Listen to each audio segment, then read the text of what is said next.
नमस्कार, कैसे हो आप सब? आई होप सब ठीक होंगे और अपने यूजीसी नेट की बहुत अच्छे से प्रिपरेशन कर रहे होंगे। तो आज मैं नेहा मिकलानी आपके सामने एक टॉपिक लेके आई हूँ जिसका नाम है सस्टेनेबल डेवलपमेंट। सस्टेनेबल डेवलपमेंट जो है हमारे यूजीसी नेट पेपर 1 से लिया गया है और इस टॉपिक में यूजीसी नेट पेपर 1 से लिया गया है और ये टॉपिक हमारे यूनिट 9 से आता है, जिसमें हमारे पास आता है पीपल डेवलपमेंट का जो टॉपिक है, वहाँ से यूनिट है, वहाँ से ये लिया गया है। तो आज हम इसके बारे में ही डिस्कस करेंगे कि सस्टेनेबल डेवलपमेंट क्या है और इंडिया के और वर्ल्ड के ऐसे कौन कौन से सस्टेनेबल डेवलपमेंट के जो गोल है वो डिसाइड किए गए हैं, तो उनके बारे में आज हम डिस्कस करेंगे।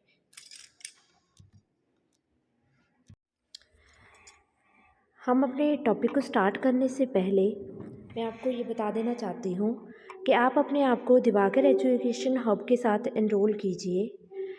ये आपको यूजीसी नेट ऑफ जेआरएफ के बेस्ट स्टडी नोट पेपर 1 और पेपर 2 के देंगे और आपको अगर आप फ्री डेमो क्लासेस भी यहाँ पे लेना चाहते हो तो आप यहाँ से ले सकते हो।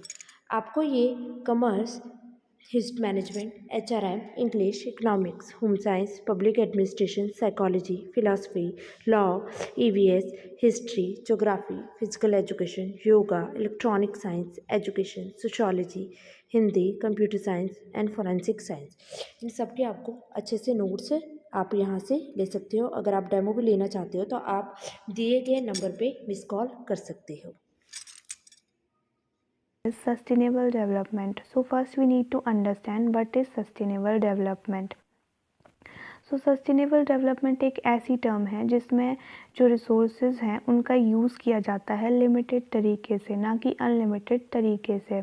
बिकॉज़ अगर हम रिसोर्सेज का यूज़ करेंगे अनलिमिटेड तरीके से, जो हमारी फ्यूचर जनरेशन है उसके लिए कुछ बचेगा ही नहीं। बिकॉज़ आज के ही टाइम में जो रिसोर्सेज हैं उनका यूज़ किया जाता है रॉन्ग तरीके से, मतलब अनलिमिटेड तरीके से।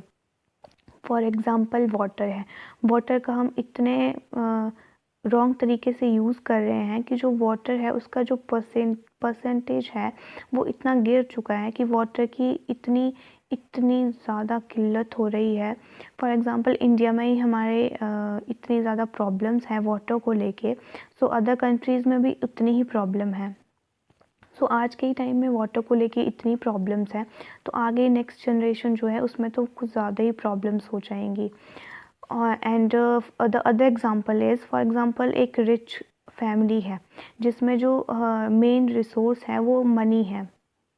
अगर आज की जनरेशन उस मनी को अनलिमिटेड तरीके से यूज़ कर रही है तो जो नेक्स्ट जनरेशन उस फैमिली की आएगी उसको स्ट्रगल करना पड़ेगा मनी के लिए। So this is the example of sustainable development. इसमें ऐसा इसलिए बोला जाता है बिकॉज़ जो रिसोर्सेज हैं उनको बचा के रखा जाता है फ्यूचर जनरेशन के लिए। नेक्स्ट जनरेशन हमारे लिए उतनी इम्पॉर्टेंट है बिकॉज़ जो नेक्स्ट जनरेशन है वो फ्यूचर ऑफ आवर कंट्री है।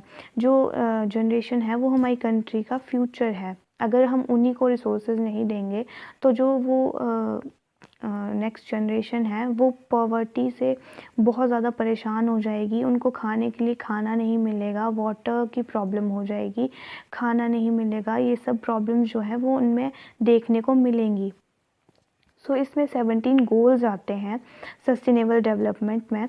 सो फर्स्ट गोल जो है वो नो पॉवर्टी है, सेकंड गोल है नो हंगर, थर्ड गोल है good health and well being, fourth goal जो है वो क्वालिटी एजुकेशन है, जो फिफ्थ गोल है वो है जेंडर इक्वालिटी, जो सिक्स्थ गोल है वो है क्लीन वाटर एंड सैनिटेशंस, जो सेवन्थ वन है वो है affordable and clean energy, seventh है decent work and economic growth, ninth goal जो है वो है industry innovation and infrastructure, tenth goal है रिड्यूस्ड इनइक्वालिटी, 11th वन है सस्टेनेबल सिटीज़ एंड कम्युनिटीज़, जो 12th वन है वो है responsible consumption and production, 13 one है क्लाइमेट एक्शन, 14 वन है लाइफ बिलो वाटर, 15 वन है लाइफ ऑन लैंड, 16 वन है peace and justice strong institutions, 17 है पार्टनरशिप फॉर द गोल। ये जो 17 गोल हैं ये आते हैं सस्टेनेबल डेवलपमेंट में, जो कि एक कंट्री को पूरे करने हैं। अगर आपने ये 17 गोल जो हैं वो कंट्री में पूरे कर दिए तो जो कंट्री है वो रिसोर्सेज से पूरी भर जाएगी। फॉर एग्ज़ाम्पल अगर ये 17 गोल जो है वो एक कंट्री में है तो वो एक डेवलप्ड कंट्री कहलाती है।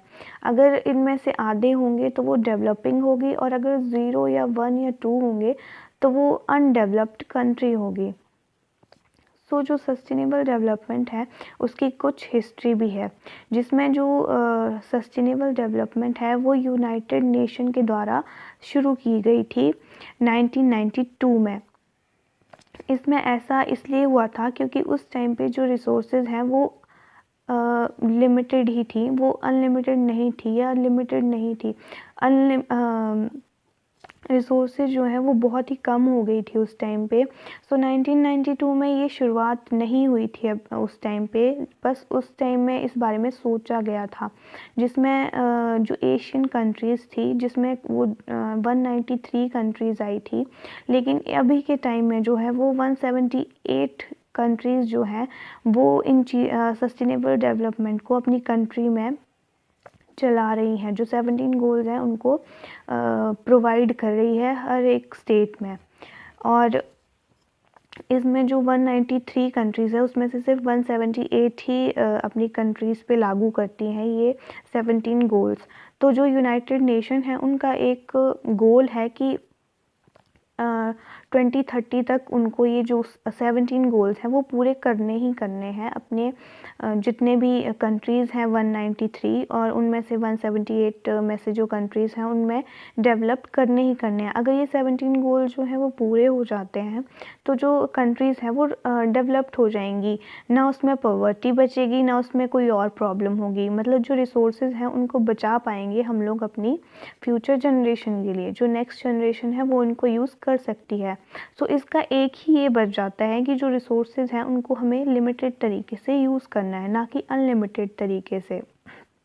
अगर हम लिमिटेड तरीके से यूज़ करेंगे तो जो रिसोर्सेज हैं वो बचेंगी और वो हमारी फ्यूचर जनरेशन के पास जाएंगी, वो कहीं और तो जाएंगी नहीं।